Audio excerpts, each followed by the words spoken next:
अच्छा, जसप्रीत बुमराह है, और जसप्रीत बुमराह जो है इस वैसे ये आपको बताऊं कि ये हमारा बिल्कुल आप यूँ समझ लीजिए कि हारिस रऊफ़ है। मैं इसको जसप्रीत बुमराह को हारिस रऊफ़ से इमेजिन करूँगा कि ये बिल्कुल एक आप यूँ समझ लीजिए कि नॉन स्टॉप है। इसको आप अगर एक तरफ से पजल करने की कोशिश करेंगे तो ये दूसरी तरफ निकल जाता है, दूसरी तरफ से करेंगे तो ये तीसरी तरफ से आ जाएगा। ये अपनी चीज़ों को जो है ना वो हमेशा अपने काबू के अंदर रखता है, और हर माहौल के अंदर जो ना उसके अंदर ये अपने अंदर बिल्कुल फ़ौरन तब्दीली ले आता है, और उसी तब्दीली के ऊपर ये अपने बेनिफिट्स गेन करता है। और साहबजादा फरमान साहब जो हैं, इनके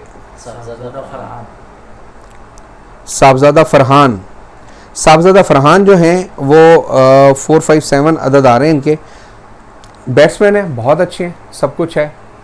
इनको मरवाएगा फ़कत और फ़कत इनका जज्बातीपन।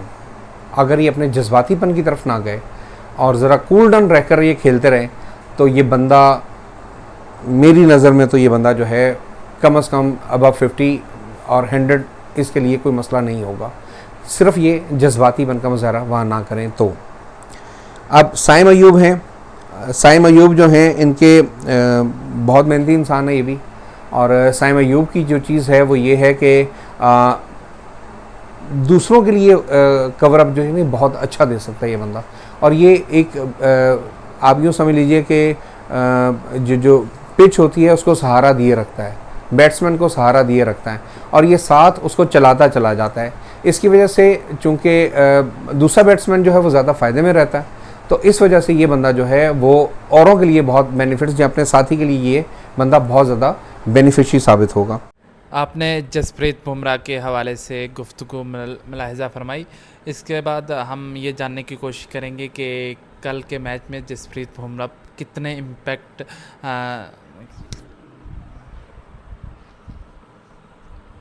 गुफ्तगू सुनी जी, क्या कहेंगे, बुमराह परफॉर्म करेगा? आपने जसप्रीत बुमराह के हवाले से गुफ्तगू मुलाहिज़ा फरमाई। हम ये जानने की कोशिश करेंगे कि कल के मैच में जसप्रीत बुमराह भारत के लिए कितना फ़ायदेमंद साबित हो सकते हैं। जी देखिए, जसप्रीत बुमराह के हवाले से बुमराह और ये जो इंडियन ऑलराउंडर हैं हार्दिक पांड्या, ये 1993 की पैदाइश है, 1993 बर्थ ईयर है इनका। मेरा ख्याल है 31 या 32 ईयर तो हो चुके हैं इनकी एज को। ये आगे इन्होंने 2-3 साल मज़ीद क्रिकेट खेलनी है, और फास्ट बॉलर के लिए 32-33 के बाद 34 ज़्यादा से ज़्यादा, इसके बाद मुश्किल हो जाता है, क्योंकि जिमी एंडरसन एक उन्होंने अपनी फिटनेस कमाल रखी थी जिसकी वजह से वो गेंदबाजी करते थे, लेकिन हम देख रहे थे कि उनकी स्विंग और सीम नए गेंद के साथ होती थी, लेकिन पुराने गेंद के साथ थोड़ा सा उनके की कारकर्दगी में कहीं ना कहीं ख़ासकर एशियन विकेटों पे फ़र्क आ गया था। इसी तरह जसप्रीत बुमराह की बात करूं तो वो नए गेंद के साथ बड़ा तगड़ा बॉलर है, पुराने गेंद के साथ रिवर्स स्विंग करता है और उसके यार्कर तबाहकुन होते हैं।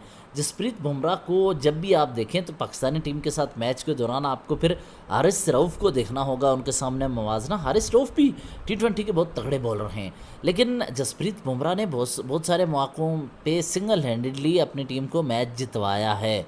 और जसप्रीत बुमराह के सामने मैंने देखा था साहबजादा फरहान जो हैं, अगर वो आके तगड़ा खेलते हैं तो जसप्रीत बुमराह की ये सलाहियत है, जैसा कि इन्होंने आपने सुना ये गुफ्तगू, उनकी ये सलाहियत है कि अगर उन पे अटैक करेंगे आप तो वो जाकर दोबारा आपको एक नए अंदाज से आउट करने की कोशिश करेंगे, घबराते नहीं हैं। जबकि हार्दिक पांड्या में मुख्तलिफ चीज़ है, हार्दिक पांड्या के अंदर खौफ होता है, अगर उन पे कोई चढ़कर खेले, 1-2 शॉट लगा दे, 1-2 चौके लग जाएँ, हार्दिक पांड्या घबरा जाते हैं।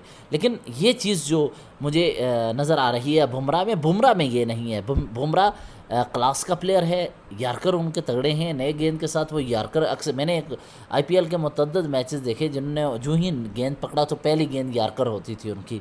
तो बहुत एग्रेसिवली आते हैं, एक्यूरेटली और बेखौफ होकर वो बॉलिंग करते हैं। एक तो पेस है, लेकिन हारिस रऊफ़ के सामने, हारिस रऊफ़ की ज़्यादा तगड़ी पेस है, वो 150 प्लस का गेंदबाज है। इंडिया के ख़िलाफ़ देखना फिर भी होगा कि ये कम्बिनेशन कैसा रहता है। मुझे कल का मैच में बुमराह के हवाले से बहुत ध्यान रखना होगा। अगर उनको एक आध ओवर में फेंटा पड़ जाता है तो फिर भारत के लिए मुश्किलात हो जाएंगी, क्योंकि बाकी कोई ऐसा कोई तगड़ा बॉलर नहीं है जो विकेटें ले सके और मैच सिंगल हैंडेडली जितवा सके। बिल्कुल, अभी इन्होंने बजा फरमाया कि जसप्रीत बुमराह पर अटैकिंग क्रिकेट खेलनी होगी पाकिस्तान की जानिब से, ख़ासकर ओपनर की जानिब से, क्योंकि अगर जसप्रीत बुमराह को अगर आपने एक दो ओवर में अगर आपने 2-3 बाउंड्रियाँ लगा दी, 4 बाउंड्रीज लगा दी, तो वो प्रेशर में आ जाएंगे, पूरी इंडियन टीम प्रेशर में आ जाएगी, क्योंकि बाद में उनके स्पिनर्स, एक दो स्पिनर्स हैं, कुलदीप यादव हो गए, वरुण चक्रवर्ती हो गए, वो बाद में स्पिन बॉलिंग में किरदार अदा कर सकते हैं। लेकिन अगर बुमराह को शुरू ही के ओवर में टारगेट किया गया, अगर वो प्रेशर में लाया गया इंडियन टीम को, तो स्पिनर भी फिर बाद में प्रेशर में आ जाएंगे। और इस वजह से जसप्रीत बुमराह मेन बॉलर हैं, क्योंकि पहले 2-3 ओवर जो उनके होंगे वो मेरे ख्याल से मैच का खलासा होंगे, या तो मैच वन साइडेडली पाकिस्तान जीत जाएगा या वन साइडेडली इंडिया जीत जाएगा, अगर जसप्रीत बुमराह को इन्होंने अटैकिंग क्रिकेट खेली अगर पाकिस्तान की जानिब से। क्योंकि हमने बारहा देखा कि जसप्रीत बुमराह पाकिस्तान के अलावा अभी तक मौसर साबित नहीं हुए, जैसा कि उनकी बॉलिंग है, बॉलिंग लेंथ के साथ वो बॉलिंग करवाते हैं। अब देखना होगा कि जसप्रीत बुमराह के ख़िलाफ़ पाकिस्तान की बैटिंग, ख़ास तौर पर ओपनर्स वन डाउन कैसे खेलते हैं।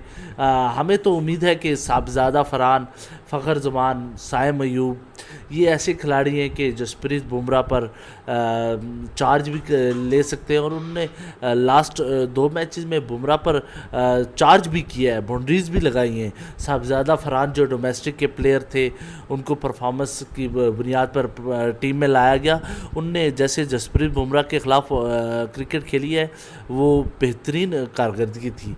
लेकिन अब देखना होगा कि उस जो जसप्रीत बुमराह के ख़िलाफ़ अगर ये खेलेंगे, क्या ये मैच विनिंग इनिंग खेल पाएंगे पाकिस्तानी खिलाड़ी, ये देखना होगा। कल का मैच बड़ा इम्पॉर्टेंट है पाकिस्तान के लिए भी और इंडियन टीम के लिए भी।